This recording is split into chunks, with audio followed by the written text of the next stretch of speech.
Nel cuore dell'arcipelago di La Maddalena, lontano dalle rotte più battute, si trova Cala Soraya, una piccola insenatura dove la natura si esprime nella sua forma più pura. Qui il mare assume tonalità che vanno dal turchese chiaro allo smeraldo profondo, rivelando un fondale sabbioso e limpido, modellato dal tempo e dalle correnti. La sabbia è fine e chiara, intervallata da rocce granitiche scolpite dal vento e dal sale. Formazioni millenarie che raccontano la storia geologica di queste isole antiche. Cala Soraya è un luogo silenzioso, protetto. Non esistono strutture, non esistono rumori artificiali, solo il suono del mare e il respiro del vento mediterraneo.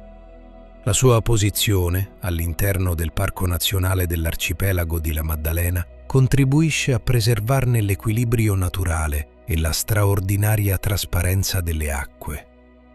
Vista dall'alto, la cala rivela la sua forma armoniosa, un perfetto incontro tra terra e mare, dove i colori si fondono in un paesaggio unico al mondo. Qui la luce del sole attraversa l'acqua con una chiarezza quasi irreale, creando riflessi che trasformano il fondale in una tavolozza vivente. Cala Soraya non è solo una spiaggia, è un luogo dove il tempo rallenta e la Sardegna mostra la sua essenza più autentica. Un frammento intatto di Mediterraneo, un luogo che esiste, immutato, da migliaia di anni.